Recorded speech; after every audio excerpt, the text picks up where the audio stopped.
So again, thank you for everyone who has joined. I am going to go through quickly the flow of the call. The call will go through a welcome. We will then talk about who I am and my mission, especially for those who are new to my free calls. There are expected to be 60 people who have signed up. Most people do listen to the recording afterwards. Right now we have about 10 people on the call. More will, and they're already, wow, really start to join. So regardless, as I mentioned, for those who are just joining, please feel free. I have us on mute. If you have any questions as we go through, there's a message board. And after I give it a few minutes, when the beeps stop coming through as people join, I'll take us off universal mute and just see how that works. But I do try to keep things as quiet as possible because I know that you are all going about your days. In addition to going through who I am, I'll do a recap of what we're going to cover in today's call, sharing the model that I'd mentioned, the 60 days, 90 days to set the bar low and avoid the curse of the competent, which caused quite a stir on Instagram, which was a lot of fun. I got mansplained myself on coaching, so that was an interesting experience, which I'll talk a little bit more. I'll answer your questions. We'll do some wrap up, and my goal will be to end about 5 minutes before the hour, so 55 in, so that we can let you go back on your day and I stay into time, which is a daily choice I'm trying to adopt more, starting on time and leaving on time. So welcome for the call. So first of all, again, thank you for all who joined live and those who are listening via the phone, and those that will be listening to the recording later. What you should expect for this call, and I want to set this up, is really a respectful and safe place to bring your questions, bring your thoughts, also just to get information from myself and hear from others as well. I am, and I always start the call off with this, I have a 5-phase to my program, and the first phase is who I am. So the first phase that I'll talk about will be who I am, and we'll share with you what my point of difference is. My POD, or point of difference, and for those that are new to this call, point of difference is very important as you start to go into your career looking at who you are, whether you're an entrepreneur or you're in a corporate setting, whether you're starting out, you've been in the business for a long time, like who are you? What is your point of difference that you bring to the table? So for myself, my name is Victoria Repka-Geller. I have 18 years experience in advertising and marketing, working at large scale to small scale agencies in New York. I started as an assistant account executive, and I've worked my way all the way up to, and this is my new news, and actually I might take that off mute for a second. What I wanted to share is that my new news, which I alluded to in my letter, is that I've gone from an assistant account executive. In less than 20 years, I have just taken a role as a chief marketing officer of an agency in Manhattan, mid-sized agency in Manhattan, and there are only 8% of all CMOs are women. So I actually just want to take a moment and just take that in with this really supportive group and just kind of give myself a little pat on the back and also say that's my new credential. Oh, thanks, Lane. Lane's on mute. She says thank you and congrats. Wow, congrats. And I just wanted to kind of share that little tidbit. So that is my new point of difference as I go up in the world. In addition to my being now at a small agency, and I'll be starting that at the end of April into early May, I also my credentials include I have a certificate in coaching from NYU that is ICF recognized, where I did concentrations in mindfulness with learnings from David Rock, as well as positive psychology. And for those, it's really important to understand like where I come from. The belief in positive psychology, as also is mindfulness, is the belief that we want to lead meaningful and fulfilling lives, to cultivate the best within ourselves and enhance our experiences with love, work, and play. And the area that I really focus in is on work. I'm also an international coach. I work with individuals in Germany, Hong Kong. I'll be working with someone in Australia. That's a very exciting conversation in and of itself. And I also coach in my own organization. I'll be looking to take these principles into my new job as I start it towards the end of April, beginning of May. I'm also a public speaker. I've been featured in Barbara Stanley's book, Sacred Success, and I'm regularly touted in her newsletters and her seminars. So thank you for those who are joining from Barbara's. I know she put me in this last week's newsletter, who are joining this call. I appreciate her always touting me, as well as your joining. You're always some of the best clients that I ever have. I've also been in the New York Times and the Wall Street Journal, really focusing on my platform, which is around the blur of professional and personal, and the impact it's having on people's well-being and leading to burnout, which is something we're going to talk about today, which is alluding to these topics that we're going to be discussing today. As well as, I just want to give and acknowledge too, I'm going to be upcoming featured in a segment of The Present Is. It's a wonderful program that helps one approach life less from a deficit mindset to one of more of an abundance life set, and especially helps those in recovery, but that's not what it's only limited to. It's a really great program. They're on Facebook. Definitely we'll be putting it out across my social pages, as well as in my communications, that you can check them out as well. And I've been asked to be a contributing author to Seize It Digital Magazine, whose belief is the world will be more productive if we have a greater amount of workers who actually love their job.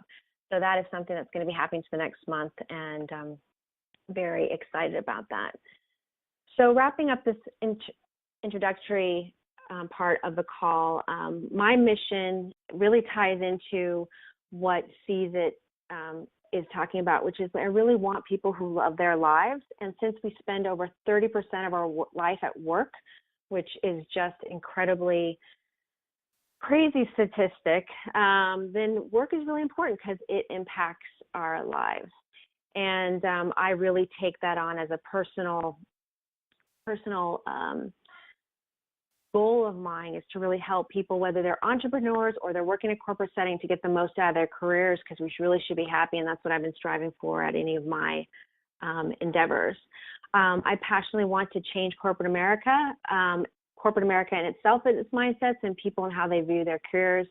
That's really important to me. And my goal also through this call and in general, whenever I'm working with someone, is to educate. I really want to help everyone, like I explained, the point of difference. That's a marketing term.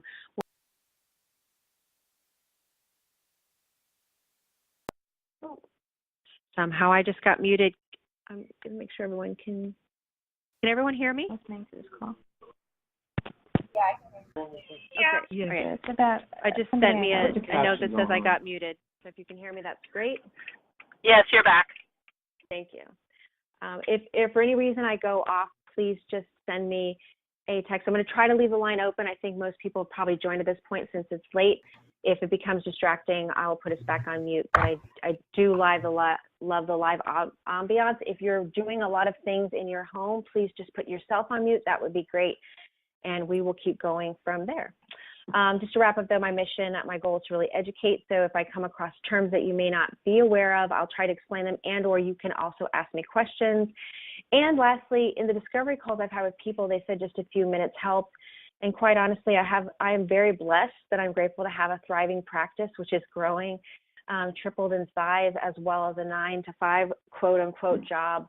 So I really do enjoy these calls. I like giving away as much as I can. So please take advantage when we get to the free call section of this call. So the call details, what you've signed up for is a topic called How to Succeed in the First 60 to 90 Days in a New Job by Keeping the Bar Low and Avoiding the Curse of the Competent, which I will explain both of those terms. My goal is to share with you how to approach building achievable and sustainable roadmap.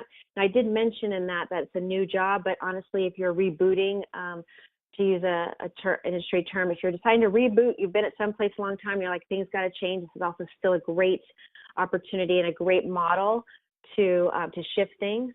I also am going to be focusing on learning how to help you avoid creating unrealistic expectations that aren't sustainable, as well as discovering ways to set healthy boundaries and a voice, a way to do that in a way that's not negative towards a perception, can negatively impact the perception towards you, a good skill. And then for those on the call, they'll definitely be receiving a free downloadable to add to your Career Boost Toolkit, which will outline those 60 to 90 days. So let's get into it unless there are any questions. Okay, so in this next part of the call, I'm going to really go through the content. So why is this call important to me? Well, I just told you that I'm going to be taking a new role at the end of the month, early next. And I've had a very interesting career. Some of you know me personally. Some of you know me through different programs. Some of you are completely blind to me. Some of you are sent to me. And one thing that I really strive to do, in whether it's my personal life, in my coaching life, and in my personal life, is to role model my experiences. I feel like I've had a very illustrative career. And if I can help someone avoid some of the pitfalls that I've learned through the hard knocks of life, then I'd like to do that. As well as it's just important for me to be very transparent. If anyone from my agency is on the call, they laugh all the time because transparent is pretty much the second word that I say after hello almost every single day. And transparency is really important to me because I feel that we can't change corporate America. We can't change our lives, whether we're in corporate America or not, any aspect of it, if we're not being transparent about what we really need.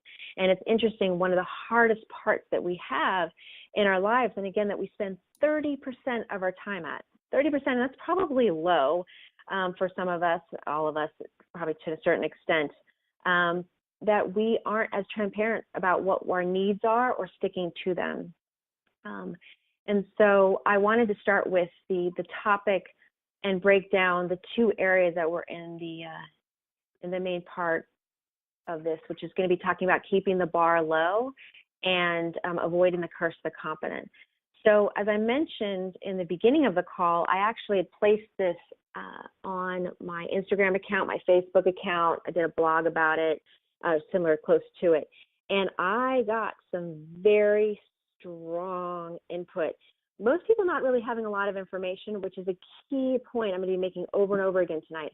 A lot of people, including myself, it's human nature. We make split decisions based on very little information about what something means or what someone else means. So anyway, I put this topic out there. It's very important to me. I myself have kept a bar way too high at many different places where I haven't been able to sustain it. I thought that's what I needed to do, probably borderlines on workaholism, and then avoiding the curse of the competent. I know that every single person that's on this call or listening to it has a good work ethic. I just don't attract clients that don't. We really bring our all. And so that curse of the competent, if you've ever, this call is for you or to send to someone, if you know of anyone or yourself that you sit around, you look around and go, how do those people get away with that? How can they come in every day and they're not giving all their all? They're not working outrageous hours. They're not doing X, Y, Z. You just look around and it's maybe a little bit in judgment, but we're an observation of like, how am I working so hard and yet I feel so vulnerable and yet these people don't seem to be at the same place.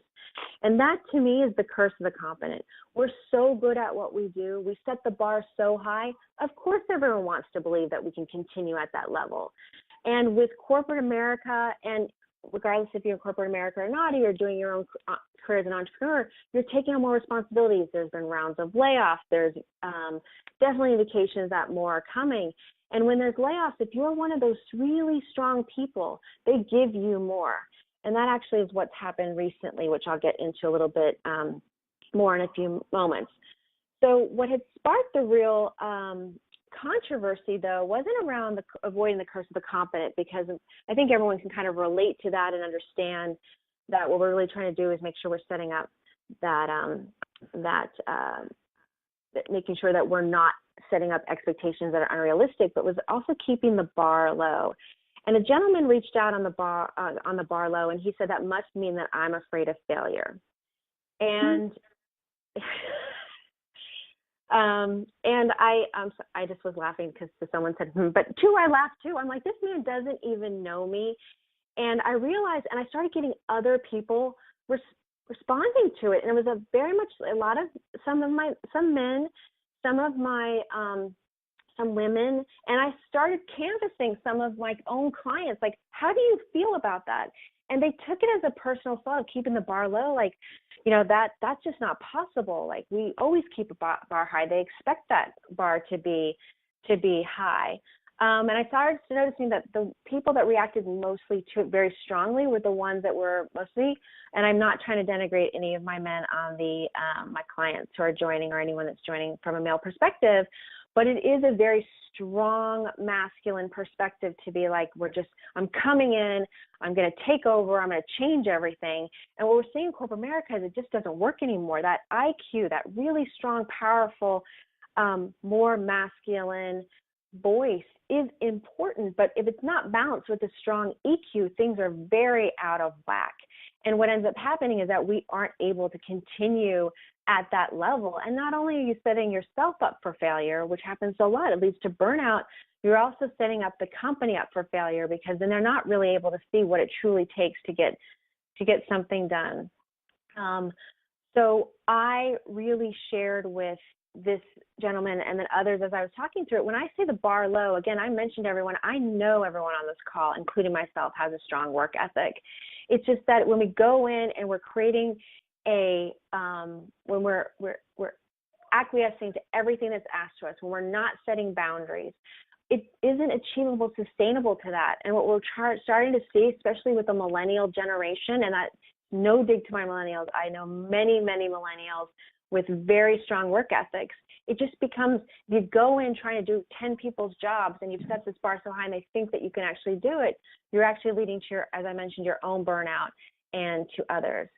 So when I look at this bar low, I really mean, because at first, and this is a very selfish way to approach this thinking, but I really want everyone to take this thinking, because corporate America in a new job has changed a lot. And even if you're validating if you're starting your own business, what you're validating, is this the right thing? But for the purposes of this call, I'm going to really focus more on corporate America. For those of you who are entrepreneurs, I'll try to pepper that in, but feel free to set up a free discovery call with me to get more of that bent of it. But just to keep this thinking a little bit more linear, I'm really going to kind of go through the corporate lens, because the majority of the people are really in that or have experiences with it that they can then draw examples from, even if you've decided to go work on your own. So what I mean there is that, you've gone through an entire interview process, and I've just gone through it. I'm about to start a new job. And when you first start, what you're really validating is, what have they told you that is true? And I'm not trying to say that they didn't tell you that's true, but I literally started a work situation. You probably have examples of yourself when you started and you were told one thing and maybe didn't know all the details, that there had been, your role had been open, or someone had left, or the client wasn't happy, or your role actually was going to be focused on this, but now they've decided you're going to focus on technology, which you don't have much experience with. It. Regardless, is that idea of that kind of bait and switch, that they told you one thing, or the company isn't even in good stead, but you thought you were experiencing one thing, but you're not. The good news is, in that being very observant, it could actually be that based on the fit challenge and money and security, you are in a good place. It can change over time. It doesn't always have to be negative, but you're really validating what they told you. And in interviews, you're putting on your best behavior. They're putting on your best behavior. Most likely you didn't spend more collectively than 9 hours interviewing, though I know some people go through more rigorous process, but that's still rigorous in the end. But in the end, you're really not going to know how you're going to work with each other until you're actually in situ. And also really finding out what they really need from you. What are your strengths of your current team, your boss, et cetera. So that's why keeping that bar low, because you might decide, like, I'm going to be the superstar. I'm going to come in. I'm going to focus on X, and what they really need is Y. And you aren't actually getting the information that you need to determine what's the best direction for you to go. So what you're really looking for is to make sure that you set yourself up for success, and that you don't go in all guns a-blazing and cocky and telling people what to do, because that can really turn off an organization that you've just started with.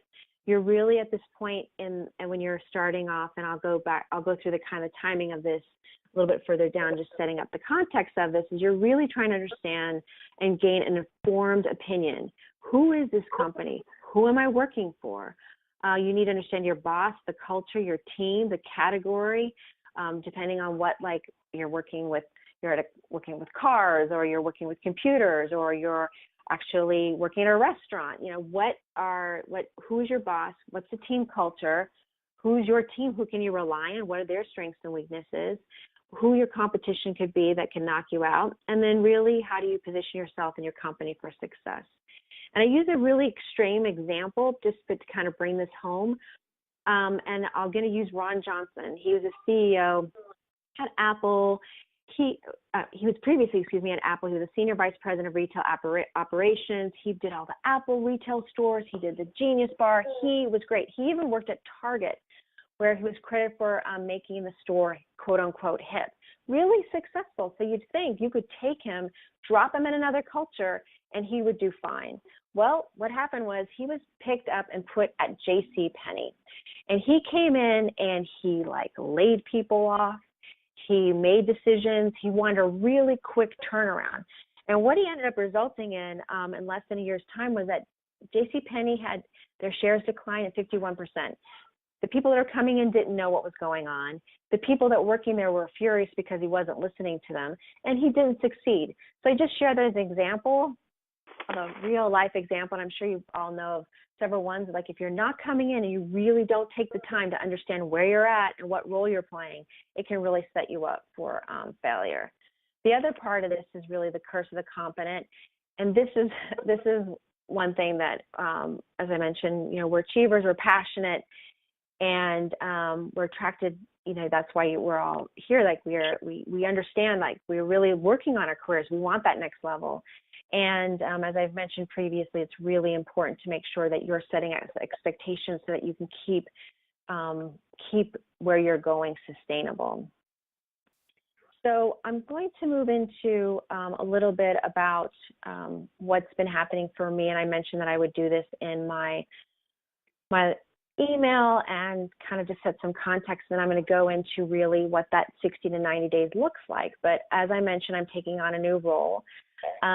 I have been looking at really, and I've done it over all my jobs, and that's how I created this 69 roadmap, looking at what I've done in advertising and marketing. How does it work for companies? And now I get to actually live it again, which I'm very excited about, but making sure that I'm taking even better care of myself.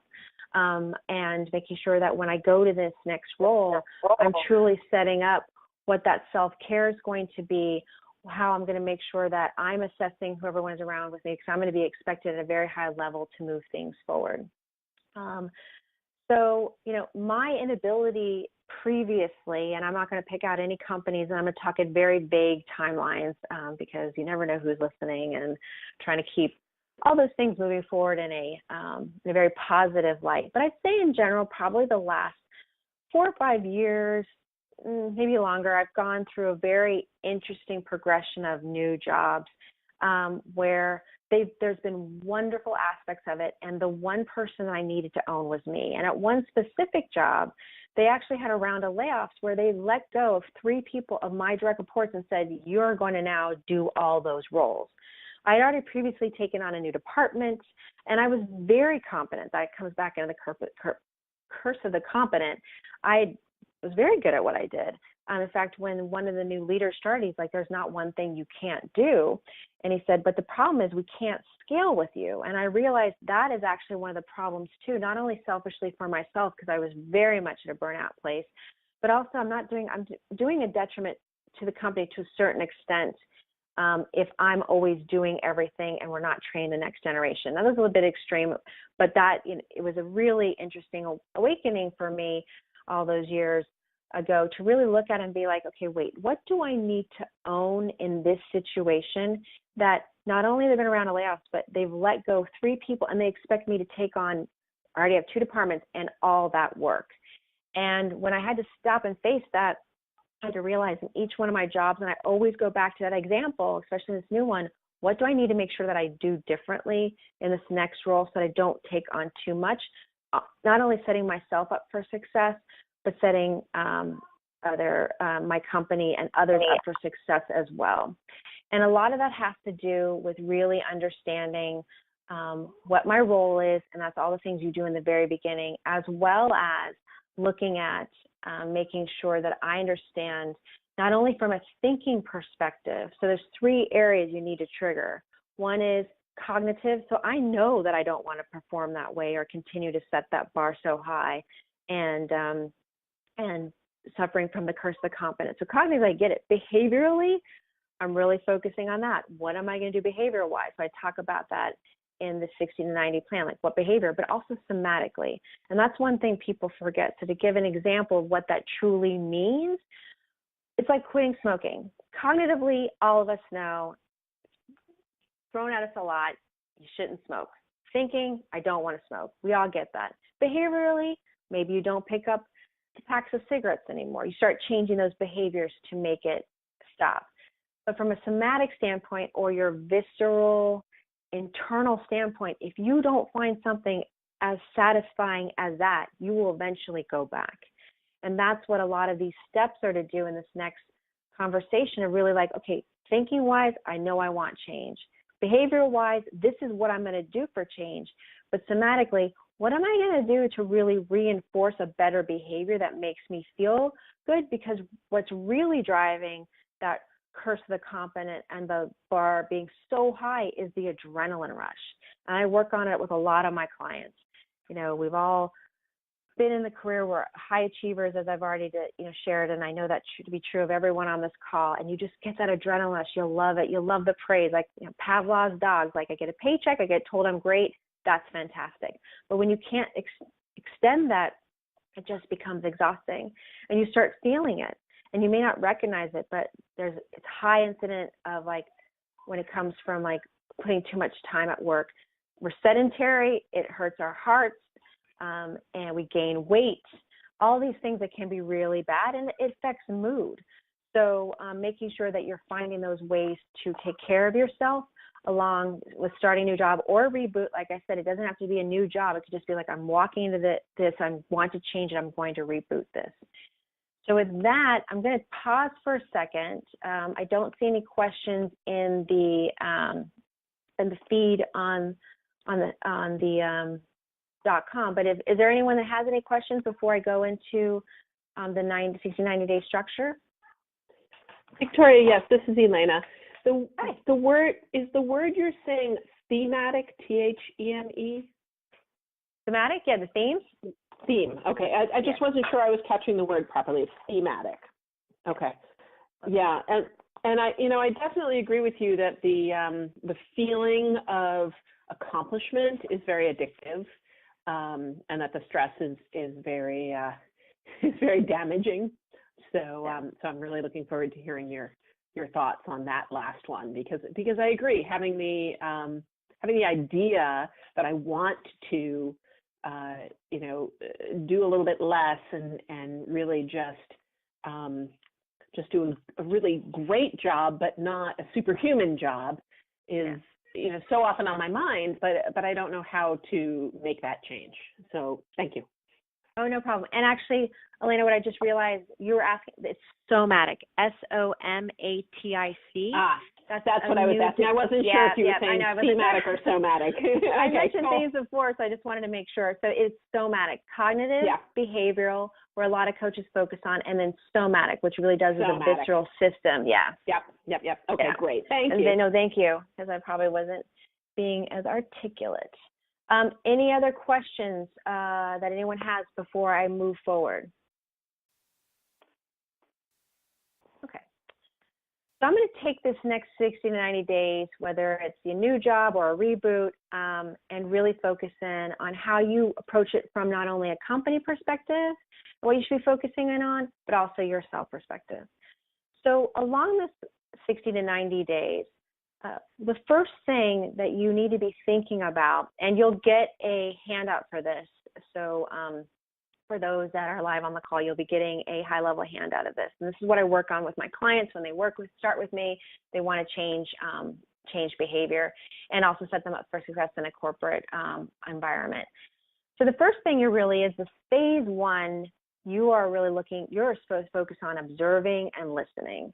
And I mentioned this a little bit previously, but when they hired you, whether you're an admin or a vice president, they really felt you could do the job. And you felt you could do the job too.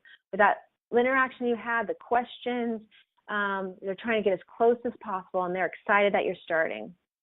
So when you come in and the real goal there is to make sure that you are observing and listening for yourself, That's very important, as well as you're observing and listening so you can make an impact at the company. The areas that you'll want to look at are going to be looking at culture and politics and personalities. What's driving this organization? There's all those layers. It's never just on the surface, and now you're really going to get a chance to see. And this observing and listening section of what you're doing, it really is from the start date, probably into like the 3rd or 4th week you're there. And that might sound surprising to some, because some people feel like they've just got to come in. And believe me, I understand that there are some situations that are different. Don't use as an excuse not to follow this if you feel like you're de facto doing behaviors that aren't good for you over and over again. But in general, some people probably hit the ground running. They might have an expectation or been hired for a certain thing, or if you're freelancing, there's definitely different things that can impact this. But overall, this area, this discovery phase that you're going to be in, is really about observing and listening. And to take a step at a high level, I mentioned discovery.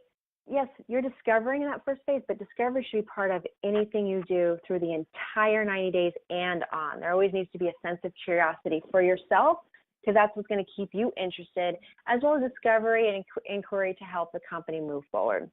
But again, this first phase is focusing on observing and listening. So you look at, mention the culture and politics, you look at operations. How does this place work? From a tech perspective, can I get things done? How do they set up the phone? It's basic stuff. And a lot of companies don't expect anything more than you just getting in there and figuring out where the bathroom is, who you're working with, and some of that personalities. But then you're going to be looking over those 3 weeks to about a month of like truly ingraining and finding out what truly is driving this culture, how it works, operations, and process, like how it runs. And so reminding yourself, especially as you first start on that start date, these are very important concepts to keep in mind, like perception is reality, and that first impression counts. And some people think that first impression, especially in America and a very strong work ethic culture, that like it's just really, I've got to have opinion, I've got to keep moving forward. I find, and I've gotten a lot of feedback and a lot of surveys, and being actually in marketing advertising myself, we do a lot of these surveys, that what people really respect is you taking the time to understand them and what their situation is. I remember being, just a little random tangent, but I remember being in an interview and this person asked me a question I did not know how to answer. I stopped, I looked down, I thought about it a little bit more, I came with the answer, and I felt so awkward. And it was only like 2 minutes that I took. And they actually gave the recruiter feedback that they thought I was so thoughtful that I took the time to truly think out who that answer was versus a gut reaction. And I'm big on gut reaction. That actually is what my personality is. Some people have different aspects to them.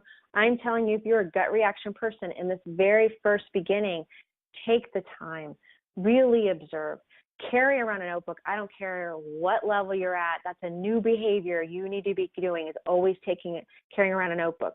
Write down who you're talking to, write down when you talk to them, and you can ask them the same questions over and over again. Switch them up, say them a little bit differently, see if you're getting the same answers. It may sound like, oh, we're trying to uncover something, and you are. It doesn't necessarily mean something is wrong. What you're trying to do is give much information, and the practice that you should be doing at this point is practicing active listening. That first observing and listening is truly active listening, which is the phrase that you should be saying a lot is, tell me more. Tell me more, until they really have nothing else to say on the subject. And you'll also be, and I work with my clients on this, like creating a list of questions that, that you want to make sure that you ask everybody. And what does your boss think is important? What do you think is important? What does success look like?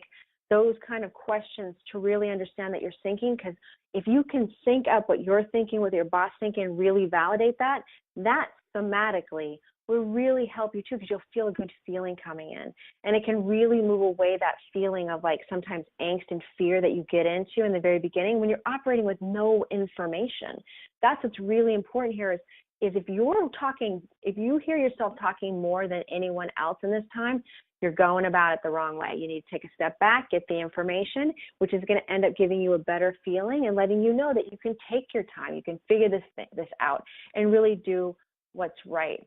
And you'll make sure that you're not stepping on anybody's toes, and that you're building the relationships that are really going to help you down the road. And that's what's really important. You're setting the foundation by observing and listening. People will think that, wow, they'll come away thinking you're a good listener, that you can help them, and that your changes are just going to be for change's sake, like the J.C. Penney example, but it's going to be calculated, it's going to benefit them. So in this phase, this first phase, and there's 4 phases, you're really observing, listening, you're establishing expectations and boundaries, and this is where I get more into the personal, so I'm trying to blend both for you. You're really looking at like, okay, when am I leaving? The best piece of advice I ever got, or when am I coming to work? The best piece of advice I ever got was come in differently every day. Don't come in late. If you have a culture that says everyone's there by 9 o'clock, don't be late. You should always be there in time to start the day when they say start the day. But, come one day at 8, come one day at 8:15, but always make it different. But at the same time, in the evening, unless there's something that really has you have to stay, always leave at the same time and see what other people are doing. I find a lot of people shift jobs. They have to kind of stop for a second. They're like, well, people are leaving at 5. Well, if people are leaving at 5, then go ahead and leave at 5. Like really look at that, but always establish, unless there's something obviously an urgent task or whatever, that you're setting boundaries that can allow you to like go work out, that allow you to have a life, to be able to cook dinner, to see your family. Those things that feel good, that you've probably been sacrificing, will help, again, that feeling, that somatic feeling of cognitively, I know I want a life. Behaviorally, I'm doing these things, and now I feel it, and it's actually feeling really great. So you're establishing expectations and boundaries personally and professionally. By getting all this information, you're going to know what the expectations are, and you can set boundaries with them. One of the hardest parts could be your boss that you were going to be able to do one thing, and you can't actually do that, or you need help or training. So you'll know that very early on. You can be transparent and ask for that help early on versus getting longer into it when expectations continue to rise. And lastly, you can prioritize projects, and that'll help you dramatically. Along this entire time in this first period, you're also looking at, again, the FIT challenge. Money security probably isn't really a big issue because you would have negotiated that coming in, but you're really making sure the fit and challenge is right because they're looking at the same side. Is this the right person to fit? And quite honestly, I know it's going to sound counterintuitive, but if you start with this and really taking your time, you're going to set yourself up for success in the long run. Along the way, also in that point, which is going to go through all these phases, you're really figuring out what that daily choice of self-care is going to be. Do you bring something in that makes you smile? Pictures of your family, flowers? Do you walk around the office once every hour? Are you drinking water? What are those things that are going to really help show you that you're taking care of yourself, that you're not going to give up no matter how busy it gets? Setting up your vacations for the year. You don't have to tell them the first day that you start that this is the vacations you're going to do. But honestly, before I ever started a job, which is one of the reasons why I'm not starting for a month, is because I was like, I need a break. And these are the vacations I've already got set up and really willing to speak for that. So those daily self-care things that you're going to do, whether it's leaving for lunch, going for a walk, what you're going to do, those big things and small things to make sure that you're taking care of yourself. And then celebrating your successes along the way, because you're going to have those successes even in that first phase. To really celebrate not only with yourself, but you might find a quick win that you can do while you're there. And I work a lot with my clients on that, like what can we do to celebrate your success that you're going through, as also getting it recognized in a way that's just very positive for all concerned. So that's phase 1, is really observing, listening, pretty much the first 3 to 4 weeks, and truly understanding through active and proactive active listening, asking questions, and really understanding what's needed. I will take a pause there and just see if there's any questions. All right, so now that you've observed and listened, Victoria? Yes. Hey, it's Elise. Hey, Elise. I had a question. So Sure. One of the things that you had said in the first 30 days is to take your, I don't want to say take your time, but like get a feel of the landscape and what's going on. But how do you manage that again? Sometimes immediate expectations to hit the ground running. So that's a really interesting agenda. First, I really want to call on that. It was interesting when you said, how do you take your time and go, but you kind of rephrased it. No, it is really about taking your time and letting that establish very upfront of like, this is how I want to approach it, and giving them this map that you can build as well or work with me on it, which is like, in this next 60 to 90 days, I'm really going to observe and listen, respect your culture. I'm new here. I may not know all of this. So this can be for you as well as them. And I'm going to take, and you're going to have to gauge your situation as well. But in general, that first week, no one even knows who you are or how to bring you into the system. So not that you would say that you'd be quote unquote hiding, but like, okay, I really want to observe. I want to ask all these questions. Here's a list of questions that I want to ask. Am I missing anything? Engage them in the conversation of how you're going to approach this first phase, and tell them like, look, I really think it's going to take 3 to 4 weeks, but at the end of 4 weeks, I will definitely have a learning agenda, which I was just going to talk about in phase 2, the timing on when things are going to happen. And if there's quick wins along the way, I think it was Elise that you just said, there might be things that you want to do quicker. Like it might just be a no-brainer depending on what you're doing. Let's just say you come from a tech background and you're like, look, you could easily switch this system out. It wouldn't take anything. It won't disrupt everyone. It's a quick win. So along that line, there's going to be like what the long-term things are and quick wins. And it can really just depend on the situation and the company you're working for. Did that answer your question? Yes, thanks. Great.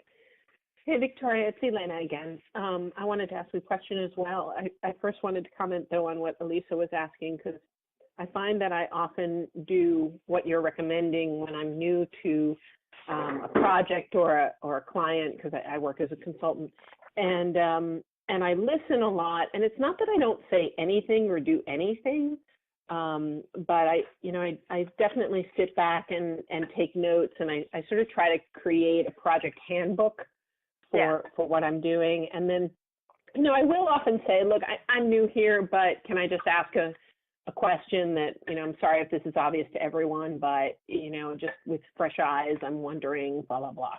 And people generally respond really well to that. So that was my comment. My question is, you were talking about setting boundaries, and that's just a really great topic. What do you do when you're trying to set your boundaries? Okay, I leave at lunchtime and I go to the gym and then I come back, or I don't work on weekends, let's say. And then your boss comes to you and says, well, we've got this really great opportunity. We won't ask you all the time, but we really want you to work this weekend. Or that's just what we need. We've got this, we've got this big deal going down next week. We really just need you to work through this weekend. So is there a good way to respond to that? Yeah, and that actually was going to be something I was going to also say into Elisa's question too, is that, sometimes if you're going to be working for a place that can't give you the time to do what you need, it may be the wrong fit. And that's why I said in this very beginning part, it's like you're observing and listening and really assessing, did I make the right choice on fit, challenge, money, and security? They're looking at it as well as you're looking at it. If you're working in a culture that's like, look, the pace is going to be like this, and we need to work weekends, that might not be the place that you want to be at in your career or anymore. Or maybe or if you're loving it, and that's like a big distinction too. If you really love what you do, that might be okay with you. If it's not okay with you or they're not listening, then some of the conversations can be, and it's a little bit, I'll tackle both things that you were just talking about as well. But for the very core of the question, be a conversation of what's the sense of urgency that's driving that this needs to be done quicker. It might be something you don't know. It could be this guy's job, or I shouldn't say guy, but this person's job is on the line, or quarterly earnings are coming up. There was a promise made. And the conversation could be a difficult one, but okay, I'm just going to pick that trajectory for a second. You made a promise that something was going to be done. Well, I wasn't part of that promise, and I'm going to give you an incorrect, I probably wouldn't say that, but I would be giving you an ill-informed answer that could potentially work or not, but then we need to talk about what those expectations are or what those caveats could be, because I don't want to be assessed on something down the road that maybe is going to have some bumps. So here's what I think those bumps could be, and then we can play that out. That could be, and we can really focus in on an ongoing optimization if you really want me to move more quickly. But I'd probably try it for focusing first on, so what is the sense of urgency to get underneath it? And then second, all right, if that's really the case. Now, you mentioned something a little bit differently, Elena, which is like, well, what if it's a one-off? You need to be able to assess that. Like, is a weekend that like it just, you have to do it? Your situation could be a little bit differently, and are you willing to walk away? And if they really said like, and this is where you start setting up, if they say this will just be a one-off problem, then I will, one-off situation, then you really need to assess that. If it becomes habitual, then you're really going to need to really think if this is the right place for you to be. Yeah. You know, I think that's so often the case, is that they say it's a one-off, but it's actually not. And they're basically just trying to push your boundaries and put you into a situation where, okay, well, you agreed last time, so I'm gonna, go ahead and do it to you again.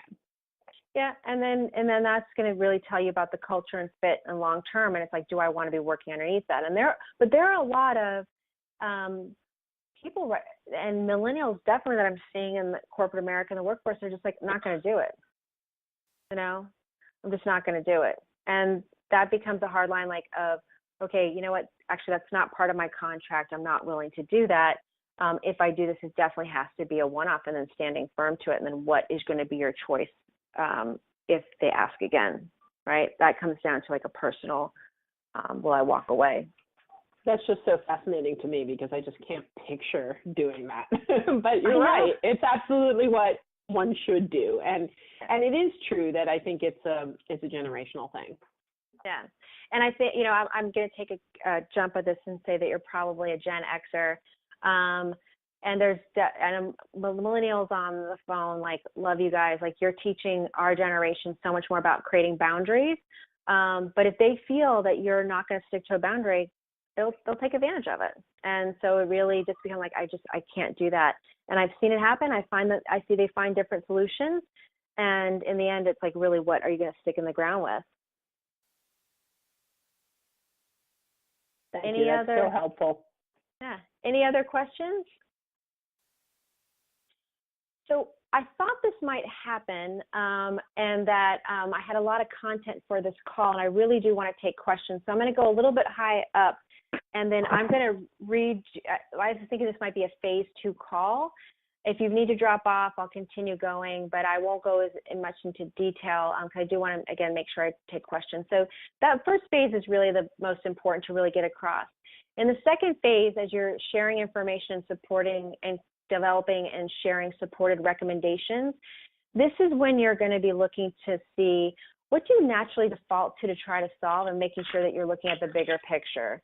Because a lot of people do get themselves in trouble when they go into that next month, pretty much that 60-day window, when they're making recommendations on what to change, what not to change, where they default to where it's easiest for them. And that's going to be something that will not challenge you and grow you, but also could be a detriment to the organization that you're working in. The good news is if you set up phase 1 in a very strong way, and you should try to take as much time as you can with phase 1 without completely annoying anyone you're working with, you're going to have buy-off and alignment when you go to your boss on whatever it's going to be. And I mean, from the small thing to the biggest thing, like we need a new copier, to that we're actually going to change our entire platform system. You're going to really be able to have buy-off and alignment, because you will have created allies at the company. You will have gotten what they think is the thing to do. You will validate it with them. It's very important before you go to your boss or superior to share any kind of recommendations that you have buy-off and alignment for the people that will be impacted. And it can't be every single person, but the most senior people that have the ear to the boss. You'll have looked at who he actually listens to, get their sign off, and have conversations with them to get that kind of alignment. Otherwise, you could be getting dead in the water. And what you're really looking here is for win-wins. Yeah, it's going to make you look good, but how's it going to work for everyone?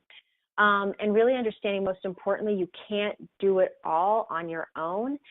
Even if you're an entrepreneur, you're going to need people to help you, whether it's virtual assistant or XYZ, some sort of system, you're going to need some support. So making sure that you've thought all those through to understand if could there be a team issue, an operational issue, those three things I talked about before. Could culture get impacted, operations get impacted, or process get impacted? And did I sign off with the right people to make sure that they're aligned?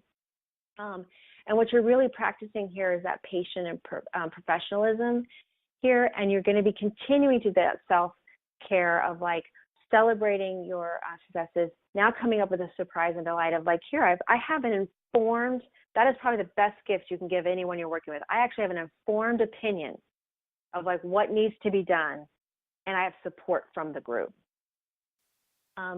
And then based on those recommendations, seeing that you have alignment as well as your boss is aligned as well.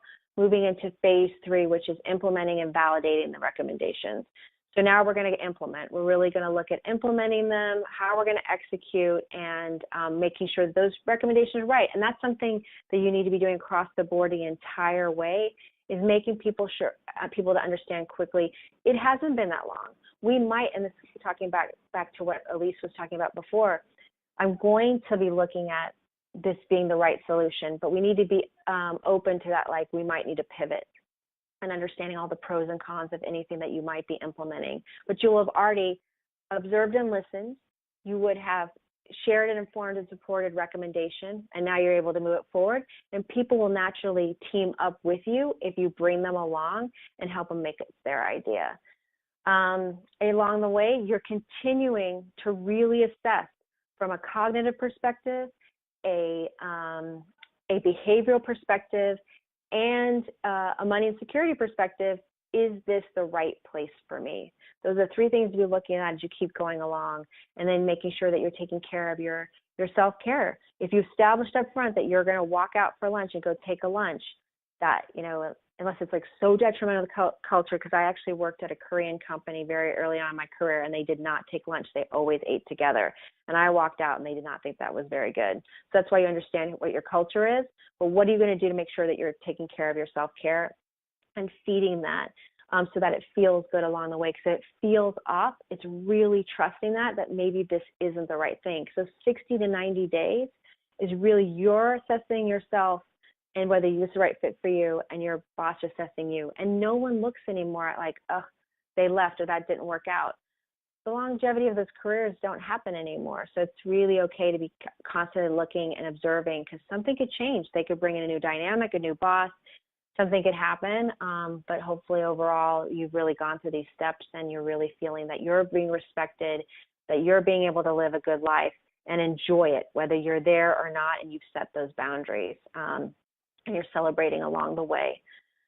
So the last phase is just in real life optimization. I validating recommendations, and you're always going to be in real time, in real life, optimizing as you go. Nothing ever lasts anymore. The pace of innovation has gone from 50-year increments to now it basically is coming 18 months, and they're saying in the next year or so it's going to be at 6-month increments. We're going to start learning how to have a work in the moment.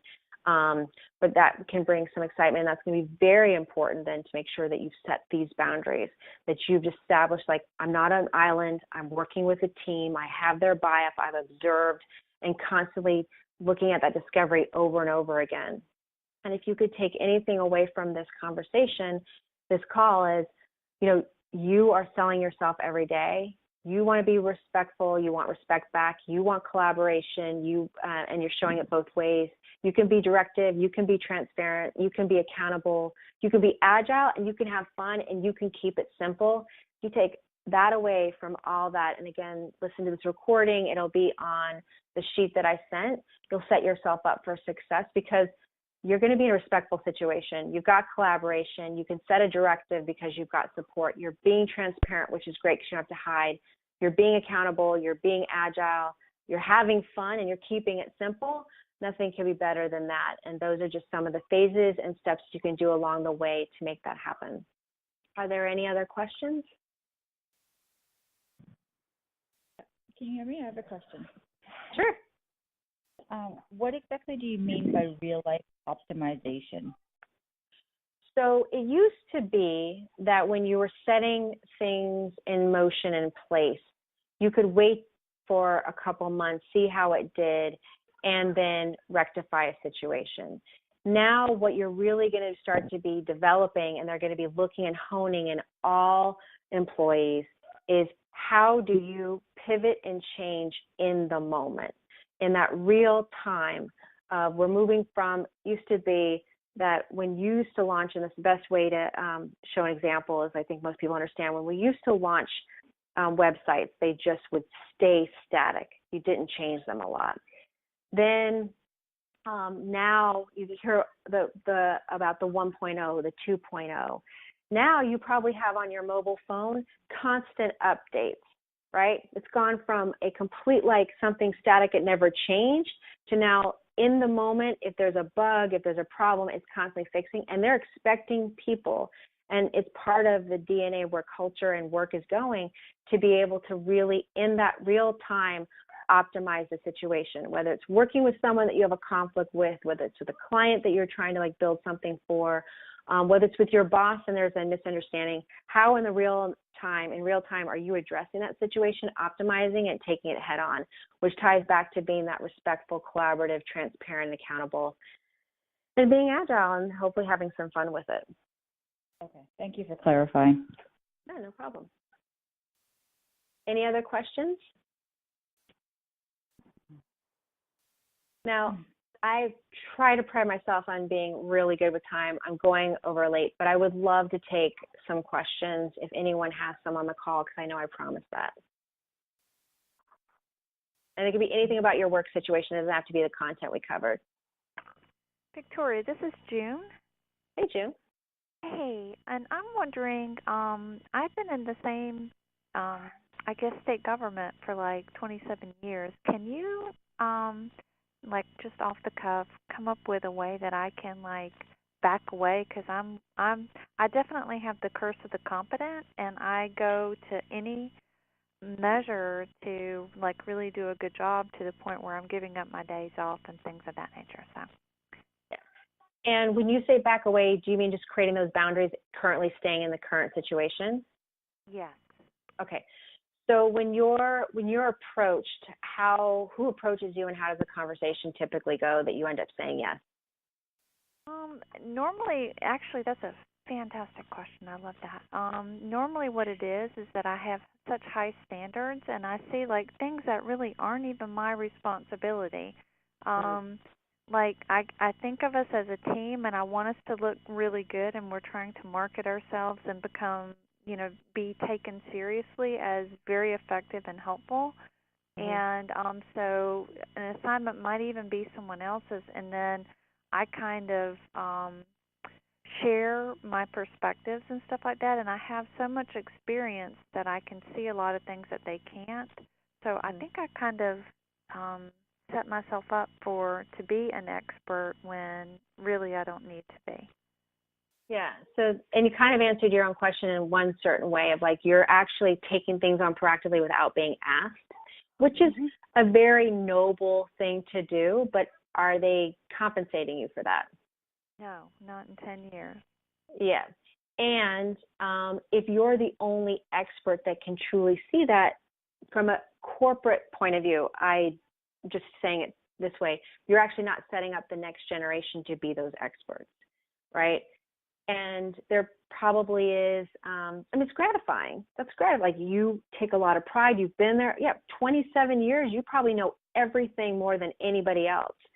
But if you continue to be that one that is always seeing, and I think one of the things you could do is, let's say you see an issue, and okay, stop for a second and go, who else could solve this, or who could I give this to and help them solve, but keep my time with this limited? Perfect. Thank you. And then, and really start becoming more cognizant of that choice so you can back out and get that balance back. Thank you. You're welcome. Any other questions that I can take? Yeah. Can you hear me? My name is Andrea. Andrea. Hi. I'm a software developer. I'm senior technical lead for a large flooring producer. And what's happened is everyone above me and pretty much all of management inside of our IT department locally in our division all quit after bonuses came out. And so they asked me to take on some project management issues, and there was originally a discussion of me moving into my boss's position and taking on his responsibility, and it quickly morphed after I accepted the responsibility into, no, we're not actually going to promote you, we just expect you to do the work. And the project's starting on Monday, so tomorrow. Wow. And so now I feel like I got the wool pulled over my eyes and I don't know how to back out of this. Well, okay, so are you actively looking for new work? Because I would be looking for new work. Yeah, I just started here in January, so I am very afraid to leave. I just switched my insurance over this month. My son is on a medication that takes about a month to get approval for through insurance, so it's going to affect his health. So I feel like I have to stay. Well, let's take two things apart. One is that you can stay for now, but that doesn't mean that you can't be looking for something else. Oh yeah, no, and I'm in a position and in a rare technology that's a very high dollar technology. So I get calls from recruiters daily anyway. So getting a new position isn't going to be such a big deal. Great. But I am afraid, I don't know when to cut off. I don't know how long I have to stay for it to both look reasonable. Okay. So it really just stay at all, yeah. Okay. So then it just becomes an issue of I need to talk to my kids' doctors and figure out how I can handle the medications and then get out. Okay. I think that's what I'm going to do. Yeah, and you know why you don't have to stay? Because there's recruiters already reaching out to you. They already know how long you've been there. Your resume's probably updated, LinkedIn's updated. If it's not, they're reaching out to you. They already want you no matter what your situation is. And you have a great reason to look, they changed my role. That's that fit challenge and my security. They changed the challenge on you because of circumstances, and no one looks at that anymore. They wouldn't be reaching out to you if they weren't interested. And you'll have a good story. And if you need help with putting a story together, I'm your woman. Okay. Yeah, right. I know. It's already chaos, and I think anybody can see that. So I think that, Okay, thank you. That makes me feel a lot better. No problem. I'll see if there's any more questions. We're actually not too bad over time, but I just want to make sure there isn't anyone that joined specifically to ask something or something got sparked. Hey, good girl. Hi. What? Good girl. I don't think that's questions for me. So I want to thank you all for joining the call. I will be sending out the recording as well as the one-pager sometime this week. It takes a little bit for the recording to come up, and then you'll have it for reference. I really appreciate your questions, your timing, and I'm thankful that you let me go a few minutes over, and I hope you found this helpful. And please, my next call is going to be April 30th. I'll just started a new role, and I'll be announcing what that topic's going to be soon. Thank you all for joining. Thank you. Thank you. Thank you. Thank you. Thank you. Thank you.